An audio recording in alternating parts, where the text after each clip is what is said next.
안녕하십니까. 자, 오늘도 입주대표의 임원 업무 범위에 대해 설명드릴 건데요. 지난 시간에 회장과 이사의 업무 범위 설명드렸습니다. 오늘은 감사의 업무 범위. 지난 시간에 감사의 업무 범위는 세 가지가 있다고 했어요. 그 세 가지에 대해서 해당 조항을 읽어가면서 같이 한번 보도록 하겠습니다. 공동주택관리법 시행규칙 제4조 3항부터 6항까지의 그 세 가지 업무가 나오게 됩니다. 제3항 읽어보겠습니다. 감사는 관리비, 사용료, 장유선 충당금 등의 부가징수 지출 보관 등 회계관계 업무, 회계관계 업무와 관리 업무 전반에 대해서 관리유치의 업무를 감사를 한다.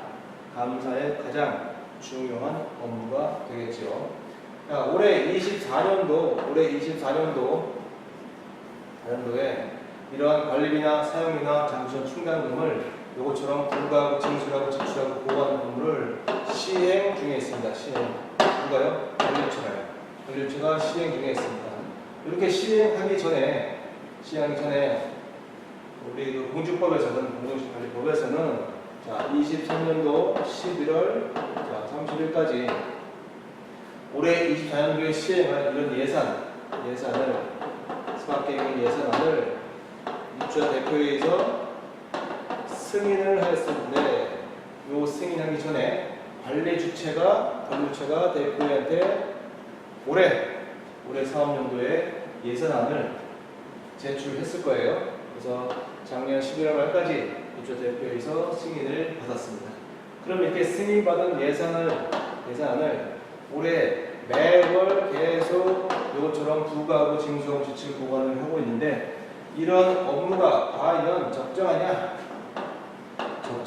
이루어지겠느냐? 누군가는 감독을 해야겠죠. 그 감독하는 역할이 누구라고요?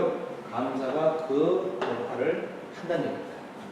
굉장히 중요한 역할이 되겠네요.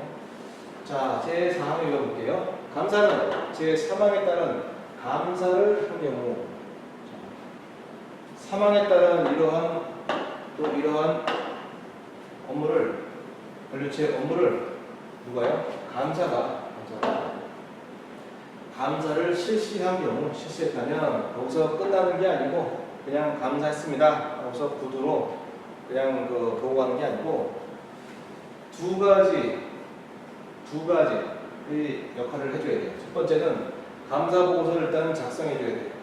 그죠? 작성을 해가지고 대표회의와 관리유치에게 제출을 반드시 해줘야 합니다. 감사를 실시했다면 감사 보고서를 반드시 작성을 해서 대표회의한테도 제출하고 또 관리유치에게도 제출을 해줘야 합니다. 관리유치에게 제출하는 이유는 뭐예요? 관리유치 업무를 감사했으니까 감사는 관리유치한테 내가 본 바로는 이런 사항들이 적정하지 않은 것 같은데 이런 의견을 거기다 쓰는 경우가 많죠. 그러면 관리유치는 그건 아닙니다. 그거는 어디 규정에 나와 있습니다. 이렇게 설명할 수 있는 기회를 주는 거예요. 그리고 대표회한테도 또 설명을 하는 거고요.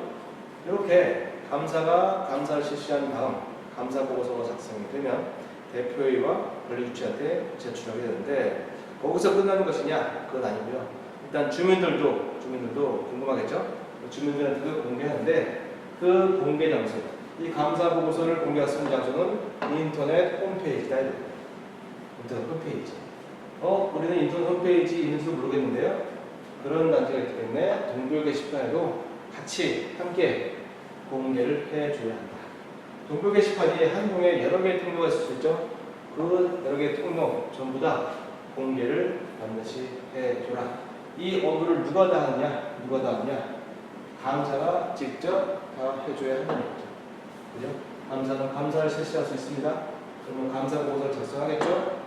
작성된 감사 보고서를 대표회의와 관리유치에게 제출도 하고 거기다가 홈페이지와 동별 게시판에 공개까지 해야 감사의 업무가 끝난다. 이거죠. 끝난다.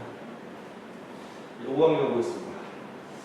감사는 대표의 의견 안건이 관계법 명령 관리규약에 위반된다고 판단되면 입주자 대표회의의 재심의를 요청을 할 수가 있다. 위에 보신 3항과 4항은 선호하는 사항은 관리유치의 업무에 대해서 감사를 하고 또 감사보고 작성도 하고 제출도 하고 공개도 하는데 밑에 있는 이 5항은 관리유치의 업무의 감사가 아니고 입주자 대표회의에서 정기회의 또는 임시회의를 매월 또는 열죠. 그러면 거기서 의결한 안건에 대해서 만약에 법령이 위반되어 있다 또는 규약이 위반되어 있다, 이 위반된 안건을 그대로 시행할 수가 없죠. 법을 위반했기 때문에, 아니 규약을 위반했기 때문에. 그러면 감사는 해당 법령과 해당 관리법을 찾아보고 위반이 되어 있네 이렇게 판단된다면 감사는 입주자 대표에다가 재심의를 요청을 할 수가 있는 이러한 권한이 감사에도 있다는 거죠. 재심의 요청권이라고 부르면 되겠네요. 그럼 재심의를 요청할 때 무조건 구두로 요청하면 되겠느냐? 구두로다가 요번에 의결한 안건이 관계법령이 위반되었습니다. 관리계획이 위반되었습니다. 그래서 구두로만 재심의를 요청하게 되면 다툼이 생길 수 있어요. 그죠? 그래서 재심 요청하려면 해당 양식이 관리규약에 아마 규정이 되어 있을 겁니다. 관리규약에 서식이 있을 거예요. 그 서식에 맞춰서 재심의를 신청해라. 그러면 이렇게 신청된 재심의를 대표회의가 이 재심의를 받아들일 거냐 안 받아들일 거냐 요거에 대해서 판단을 할 수 있을까요 없을까요? 판단을 할 수가 없어요. 제가 6항을 볼게요. 제5항에 따라서 재심의를 요청받은 대표회의는 지체 없이 해당 안건을 다시 심의를 해야 한다. 다시 심의할 수 있다가 아니고 하여야 한다. 강행 규정이다. 그죠?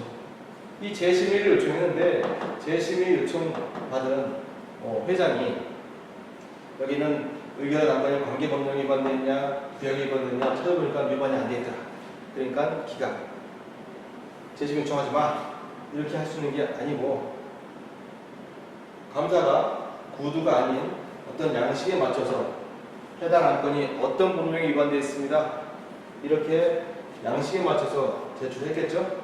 그러면 그 대표에서는 그 재심의 요청받은 그 재심의 요청서를 묵살하거나 무시하지 말고 지체 없이 해당 안건을 다시 심의를 해야 한다. 재심 요청이 적정하냐 아니면 부당하냐 그걸 따지는 게 아니고 재심 요청 받았으면 지체하지 말고 반드시 안건을 다시 심의를 해야 한다. 그러려면 재심의 요청을 하는 이 감사는 재심의 요청 양식을 자세히 보시고 관계법령이 어디에 위반되어 있는지, 관리계획이 어디에 위반되어 있는지 반드시 찍어가지고 위반된 사항을 재심 요청서에다가 반영을 해야겠죠. 그렇죠? 그래서 오늘은 감사의 역할, 감사의 업무 범위 설명을 드렸습니다. 여기서 보면 두 가지죠. 관리유치의 업무를 감사한다. 감사 보고서가 작성되면 그 보고서를 대표회의하고 관리유치에 제출한다. 또 입주민한테 공개하는데 그 공개 장소는 아파트 홈페이지와 동별 게시판이 되겠다. 또 감사의 업무 범위가 또 하나 있는데 대표에서 의결한 안건이 관계법령이나 관리규약에 위반된다고 판단이 되면 재심의 요청을 대표회의에 할 수가 있고 이렇게 재심의 요청받은 대표회의는 지체하지 말고 재심의를 해야 한다.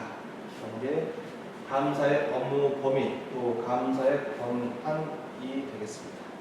그래서 오늘은 감사의 업무 범위 같이 설명을 드렸습니다. 오늘도 수고 많이 하셨습니다.